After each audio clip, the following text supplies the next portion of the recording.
Great, thanks very much. Really great being here. I love being in Vienna. It's a terrific place to do a talk. I used to come here a lot when I was covering the Cold War for ABC News. So my job was chasing spies here in Vienna. And one of my most memorable times was being arrested by the Austrian secret police and then interrogated for about 2 hours. This was, let me see if I can get this moving here. I was after this guy, Zoltan Szabo. He was one of the most wanted American spies. He was running a big spy ring here in Vienna. He was a former U.S. Army officer, and I wanted to interview him. So it took me about a week to find him. He was hiding out, but I found him, and then I wanted to follow him around Vienna for about half a day, just see where he went before I approached him for an interview. What I didn't know was the Austrian secret police were also following him, and they couldn't understand who I was. So after about an hour or two, they pulled me over and pulled me out of my car and took me down. They thought I was a assassin from the communist countries trying to assassinate Szabo, who had defected to the west here to Austria. So anyway, that was my last experience here in Vienna. So I'm happy to be here, not under interrogation, and to give my little talk. Get this. One of the reasons that I'm giving this talk here today is I did a piece for the Intercept magazine a few months ago, basically, on this case in Athens. And I'd really been fascinated by it for years. There was this event in Athens where this huge bugging operation was discovered. It was an enormous scandal in Athens. It was basically like Watergate in Athens. It was discovered that somehow, some way, somebody was bugging the major aspects of the government, the prime minister, his wife, the mayor of Athens, most of the top officials in Greece. And that was back in 2004 during the Olympics there.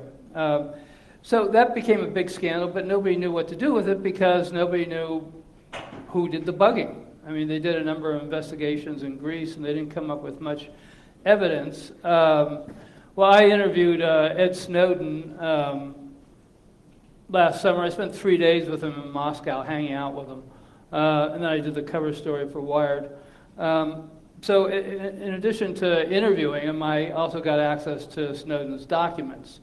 And going through the documents, I saw documents that dealt with the bugging of the Greek government, the bugging of the Greek telecom system in the Snowden documents that had never been revealed before. So I really started to look into it, and I found a number of sources in Washington. That's sort of what I do, is specialize in intelligence.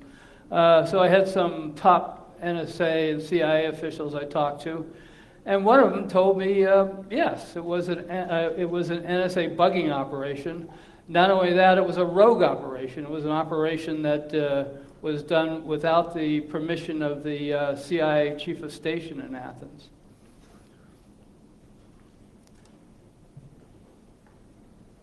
One of the things I did just recently, if you wanted to look at it this week, is I did a piece on the attack in Paris. Just came out a couple of days ago in Time.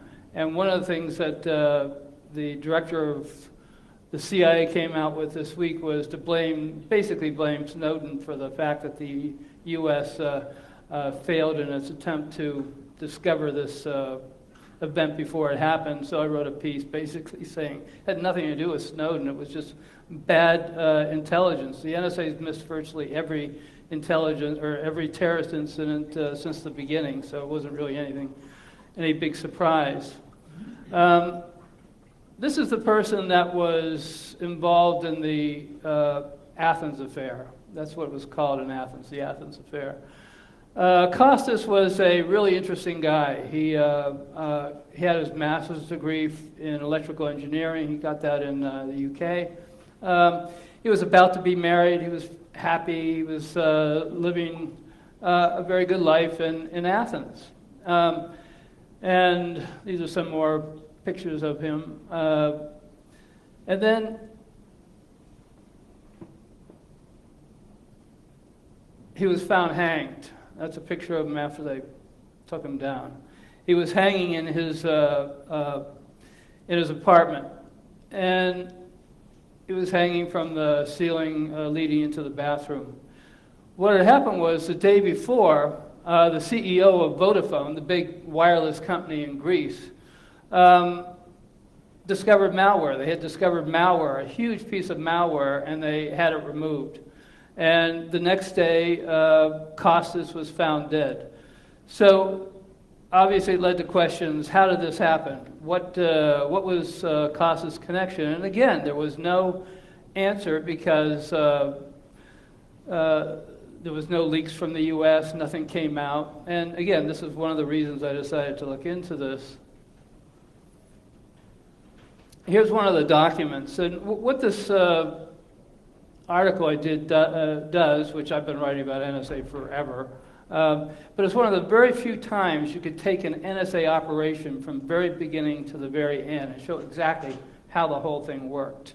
So the very first thing, and this sort of should be a wake-up call to governments in Europe, or actually anywhere around the world, including South America and other places, is the NSA will come into a country and they'll say, look, you're going to have the World Cup, or you're going to have the Olympics, or you're going to have some big event. Well, you need us because we can tell you when there's going to be a terrorist event because we can search through all the communications. So, have us come in, have us bug your whole telecom system, and we can help you. We're there to help you. So that's what they did. They got the permission from the Greek government to come in and do the bugging. And what this document here from the Snowden archive talks about is they've been doing this for years. NSA has been going around to various Olympic venues and saying, we're here to help, and let us come in, bug all your phones, and after it's over, we'll disappear and you'll never hear from us again. So that's pretty much what NSA's pitch was to the Greek government. So that's the agreement. This was from one of my intelligence sources. The Greeks identified terrorist nets, so the NSA put these devices in there, and they told the Greeks, okay, when it's done, we'll turn it off.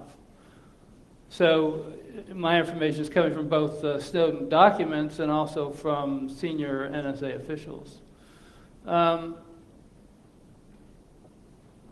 One of the key things, and this is something that's very rarely discussed, especially by NSA or the CIA, is when they want to do these kind of operations. You could do a fair amount remotely, but if you really want to get in there and get a lot of intercept done, you really prefer to have an inside person, somebody in the country who works for the telecom system. And in this case, it's the CIA that actually goes in there and recruits a spy. That's their job. CIA is human intelligence, NSA is technical. So they had a CIA person that went in there, and this is what the intelligence source said. You could just read that. NSA, like I said, collects the technical side, but they need the human aspect, and so they really need the CIA to do that.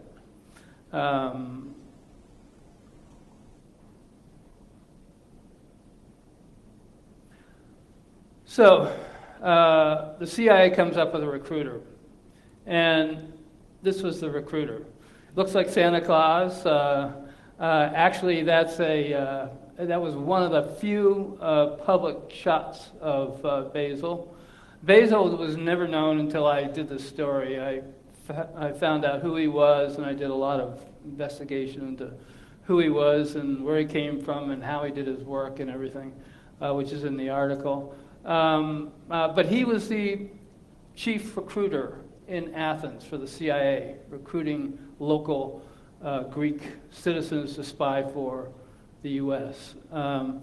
He had one picture taken for Facebook, and he put this phony beard on. I think it's just glued on or whatever to hide his face. His family was on either side. I managed to find that picture. Here's a picture I got from the Greek government. It was his passport picture. Here's another picture of him from a visa. And this is a picture I found. His daughter got married in Greece, and I managed to find the photos of the wedding. He was trying to hide from the photographer. You can see he was just, as soon as he saw the photographer, he put his head down. He didn't want any pictures taken of him. So this is the CIA official that was involved in the case. Again, he wasn't really known until really exposed here in these stories. So one of the things that made the embassy, or actually one of the things that made Basil really useful, was that he was his parents were born in Greece. He'd been back and forth to Greece a great deal. He spoke Greek fluently, like a native. He knew everything about the culture. This is Basil as a young kid, over when his father got remarried on one of the Greek islands. We got that from one of his relatives. And this was his business card. He was posing, that's his cover title, First Secretary Regional Affairs for the embassy. In reality, he was a CIA covert officer.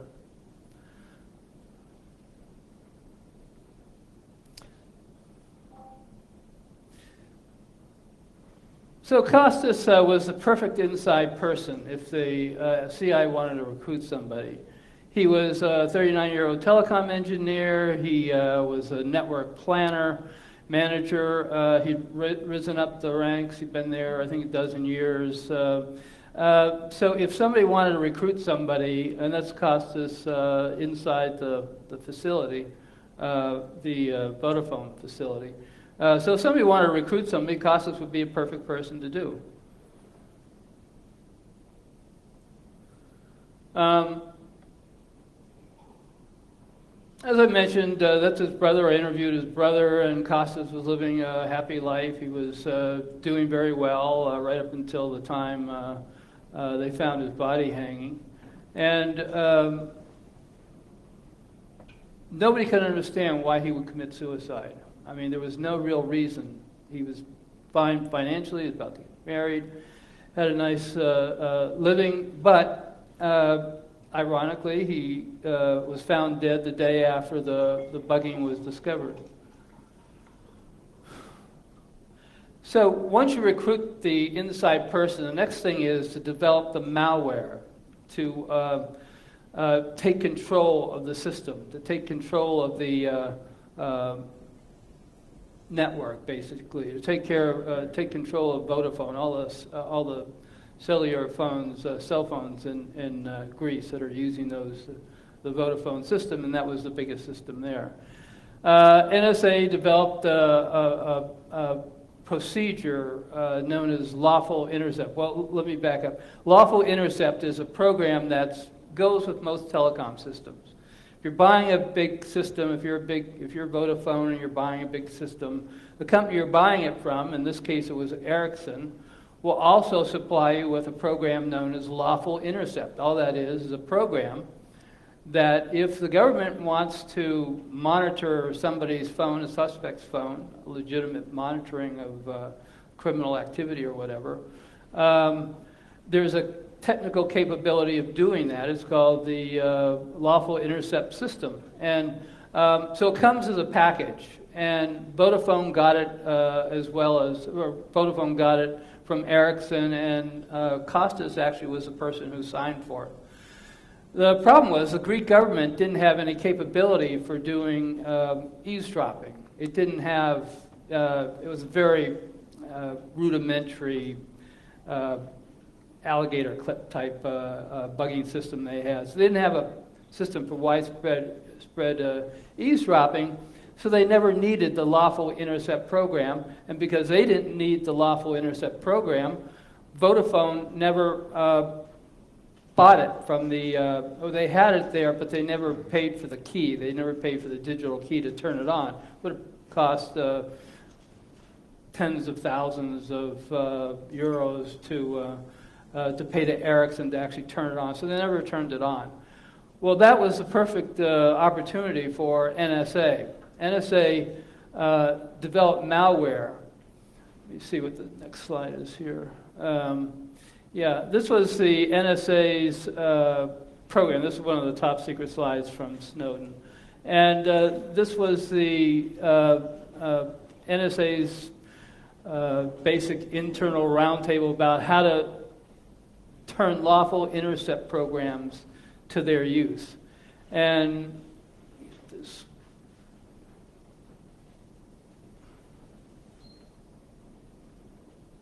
And so the way the system worked was the NSA developed this malware that they put into the system that would not activate the, actually let me go to the next slide, I think it'll be a little bit more. Yeah, there's two parts of the Lawful Intercept system. The first one is the intercept management system, and that basically creates an audit trail. So if you're the Greek government, you want to come in, you want to eavesdrop on James Bamford because you think he's a spy, then you turn that over to the to Vodafone. Vodafone puts my name and my phone number into that first program, the intercept management system, the IMS. And then the second, so that will keep a record of the intercept. The second part, the RES, will actually initiate the tap. I mean, that's actually doing the tap. So the malware that NSA came up with bypassed the first part and secretly turned on the second part without ever notifying Ericsson that they were turning on the system without the key or whatever. So if anybody looked at it, they would see that there's no activity, when in reality they are doing a great deal of eavesdropping. So that was the way the NSA has been using in countries around the world. Countries that don't necessarily use the lawful intercept or even do.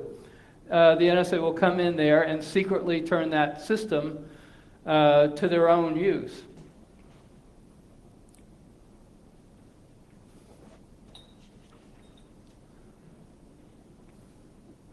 And this is again from another slide from Snowden. It shows all the different places where the NSA has used this technique of lawful intercept.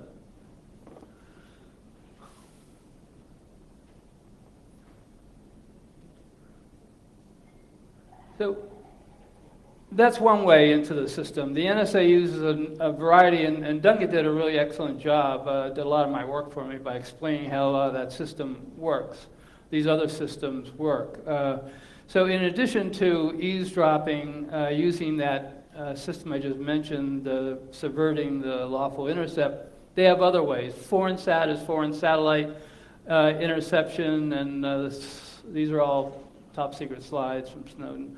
The one on the right shows where all these foreign sat locations are. Those are big satellite dishes intercepting satellite communications.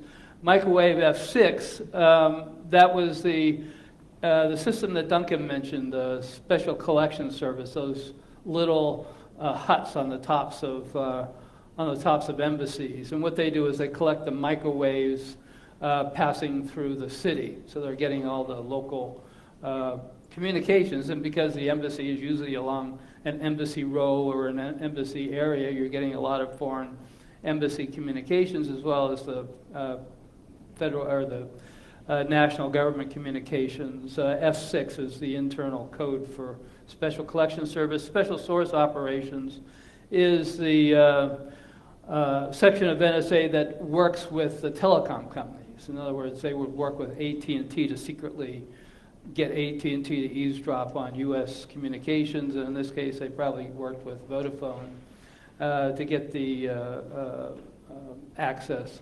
And then you get the TAO, the tailored access operations. They're the ones who actually would do that malware. They were the ones who would have created that malware.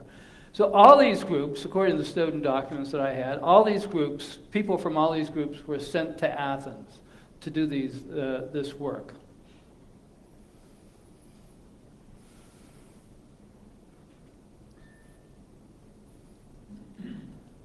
So basically, now you've got the you've got the agreement of the government, you've got the inside person, you've got the malware, you've got the external intercept operations going. What now is needed was some way to get that information after it's been collected, after it's been intercepted, basically in Vodafone. In other words, that phone calls will come in from the targets, and then there'll be a duplicate made of those signals, and that signal then will be, the duplicate signal will be sent out to an NSA facility. So you need some way to get that signal out. And normally, in a normal case, it would go out to the law enforcement agency of Greece or whatever, if this was a legitimate wiretap. But since it wasn't a legitimate wiretap, and since it wasn't going to the Greek government, NSA had to find a way to do that. So they came up with a whole bunch of basically they're called shadow phones, or phones that are untraceable. They go around to a lot of places, buy these phones that are untraceable, and then the signals get transmitted to these phones. And once they're transmitted to the phones, then the phones then transmit them to another location, which is NSA's secret location where they have the ability to store them and analyze the communications. But if anybody did trace them, they would only go to these untraceable, or if anybody did follow the signal, they'd only go to these untraceable satellite or cell phones, and they go no further. So it was a very good setup. You got the agreement of the government, you put them in there, look for terrorists during the Olympics, keep everybody happy. Get an inside person there, you get the malware, then you exfiltrate the intercepted communications to these cell phones, these untraceable cell phones, and then that puts it into NSA.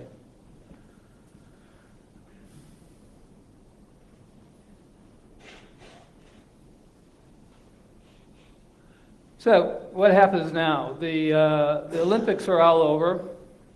They have a closing ceremony.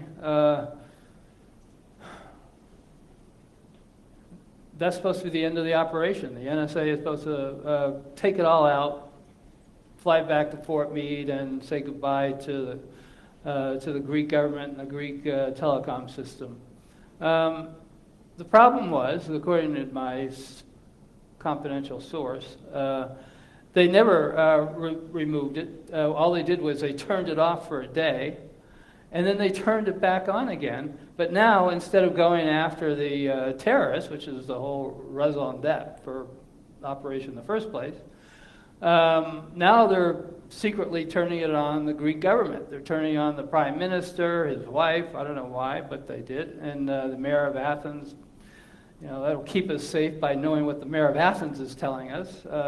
This is total overreach by the NSA, but this is what they do. And this is just one little example. You could extend this around the world to other places. I mean, it came out in Germany that they were bugging Angela Merkel and so forth. So this is just standard operating procedure. I mentioned this to a senior NSA source and said, is this unusual or what?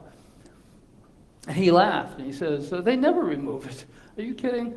Once you got it in there, you leave it in there. So that's just standard operating procedure for NSA.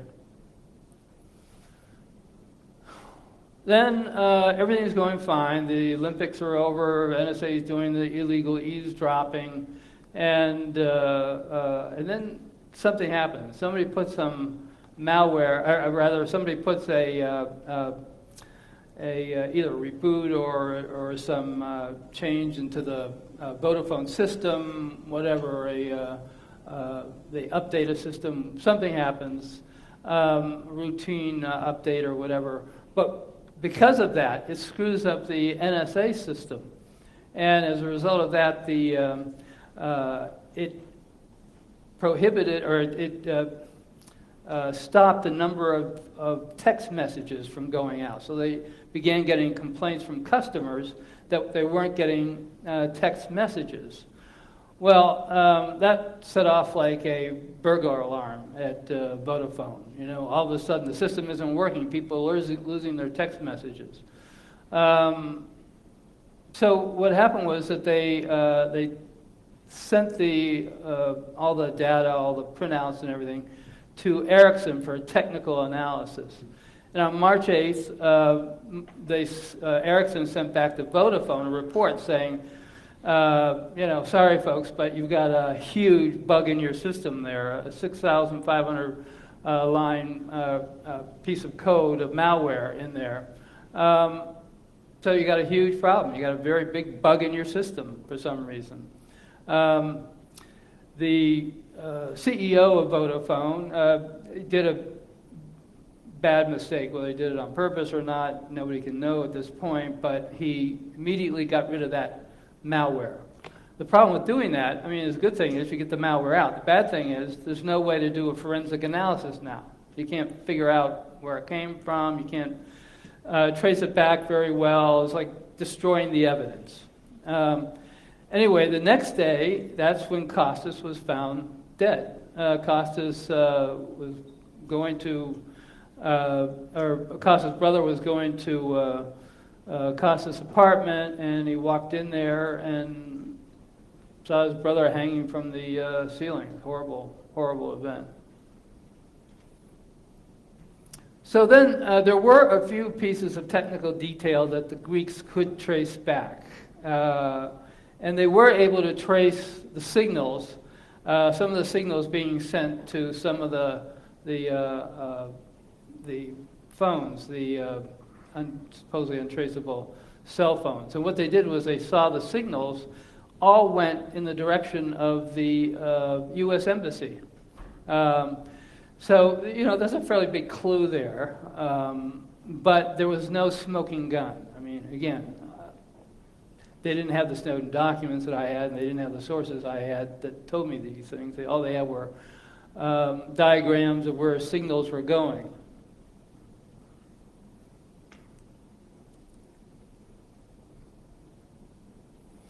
So, after a decade of on-again, off-again investigations, and the Greeks, to give them credit, they were really trying to find this out. But, how do you find, these are invisible signals. It's very, very difficult.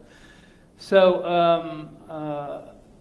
one of the things they were able to find, though, was that some of the cell phones were bought from a particular cell phone store. And they were able to trace back they were able to find out who purchased them. The owner of the cell phone store actually recognized when the Greek investigator showed pictures. Pictures of Basil's wife as being the person who purchased the shadow phones. Well, there's a big clue right there. And that's how Basil came into the picture in terms of the Greek investigation. In addition to that, they were very sloppy. The CIA, it's not what you see on television. It's a very sloppy organization most of the time. They used some of these untraceable cell phones to make calls to Maryland, where NSA is, to the embassy, and all that. So they were able to see that the phone calls, the shadow phone calls bought by the CIA officer's wife, were actually being made to not only collect the signals, the intercepted signals, but then make phone calls to the embassy and even to Maryland, even a place where Basil used to live outside of or near NSA. So it was very sloppy, and as a result, there's now an arrest warrant out for Santa Claus. He hasn't come back to Greece. It's really sad for him, actually, because he has a house on a little island in Greece. His wife's actually living in Athens. His wife is ethnically Greek also, and he, according to documents I found, where he was signed a petition not to have some land use or whatever, something in Athens I found. It said, I'm planning to retire in Athens. Well, that's out the window now unless he wants to spend his retirement in a Greek jail. So the Greeks are after him. He hasn't surfaced. I've found his locations in the U.S. several places and sent emails and phone calls to he and all his relatives, his wife, his son, his daughters, everybody. But he never got back to me, big surprise. So he's disappeared someplace in the U.S., and if he ever goes back to Greece, there will be an arrest. And if they have an arrest, there will be a trial, and the trial will be very interesting because a lot of this will come out, which is exactly why he will never go back to Greece and why the U.S. won't send him back. Anyway, Costas' family is still hoping for answers. They're looking, hopefully maybe there'll be some answers sent from the U.S. government, but I really doubt it. And one of the things they did in 2011, they asked some coroners to re-examine some of the documents that the original medical examiners produced. And they, among the people they asked was a pathologist from the United States, from San Francisco, somebody who has a lot of experience, a medical examiner, a lot of experience in terms of looking into causes of death and so forth. And he went to Athens, he looked at it all, and he thought that the whole original examination was very, very sloppy. He didn't actually think that there was a suicide. He thought, it might be murder. So I'm not big on conspiracy theories, but there it is. It's a medical examiner from San Francisco who did say that from looking at the photos and the autopsy report, he didn't think it was suicide. He thought it could be murder or some external cause. So what are the possibilities? I mean, the odds, there's a couple of possibilities here. One is that Costas was the inside person, and that he thinks he's doing something very patriotic. I mean, he's bugging the system to find terrorists because somebody from either Greek intelligence or Basil posing in what they call a false flag, pretending he's from the Greek intelligence, saying, oh, we're trying to catch terrorists, so you're doing something very patriotic here. And then all of a sudden discovers they're not looking for terrorists. They're bugging the top people of the government. It'd be like me all of a sudden, or somebody from the U.S. Working for AT&T, just trying to do something honorable, suddenly discovering they're bugging President Obama, his wife, and everybody else and the top members of government. Can you imagine the scandal? I mean, facing your family, the public, everybody, after it's discovered that you're the guy who put the malware in there that caused that. That would be a good excuse for a suicide. On the other hand, he may not have been the inside person. There are other people that could have been the inside person. And Costas could have been the person who discovered the malware and wanted to report it to the press or to public or expose it somehow, and somebody didn't want him to expose it. And explain that the Vodafone was bugging all these senior members of government. I mean, that would be a good reason to bump them off. So these are questions that haven't been answered, but at least we've moved down the road quite a bit to show how it happened, who's responsible for it, why it happened, and so forth. Anyway, that's my little talk, and we've got 10 minutes left, so if anybody has any questions, I'm happy to take them. Thanks.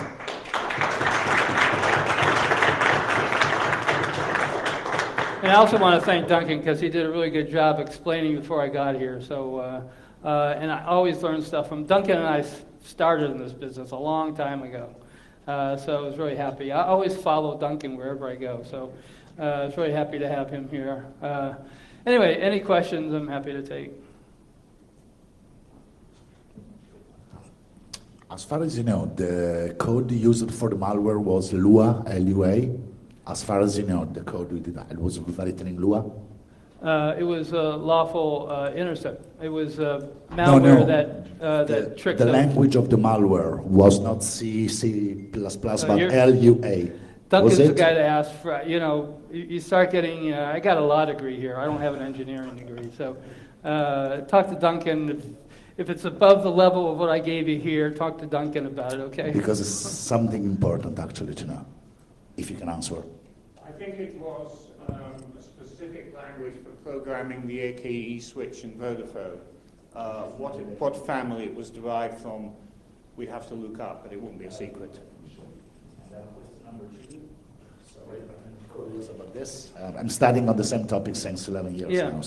And I used to know Konstantin back in 2002, 2003, 2004. I So see, yeah. Uh-huh. it happened to meet each other. I'm so sad about him. Are you really sure that the Ericsson guys were so smart to get a copy of the 60,000 lines of code? Because from the OSINT I have, from the public information I have, all the malware was running in the RAM area, and some smart engineer, they ran a shutdown or a reboot to the MSC, which actually takes hours and hours to reboot. And as far as I know, they don't have any code, any piece of code. Is it true or not? Well, As far as you know? there's an awful lot of. If you want the technical details, there's a huge amount of documents in Greek, which I don't read, that you can read that actually gives a lot of the technical analysis, because one of the investigations of their, I don't know, 5 or 6 investigations, but one of probably the best investigation was done by the technical... IEEE. And the report is public now. I had parts of it translated because I had a partner in Greece who was helping me on this, and he translated parts of it for me. But, for my audience, I was talking about the story aspect, not the technical aspect. So you could find a lot of detail in there that would give you those details. I personally don't have those details. Okay, thank you. But they did say they came up with that 6,500 piece of malware there. So, I just have to take them at the word. I have nothing to go on beyond that. If you get a hands on a copy, I would be interested too. Oh, yeah. There is a lot of Greek documents, which is fantastic if you could speak Greek. But I couldn't read any of those documents. I had to have help translating some of them. But you got, 1,000 pages worth of information there you can read.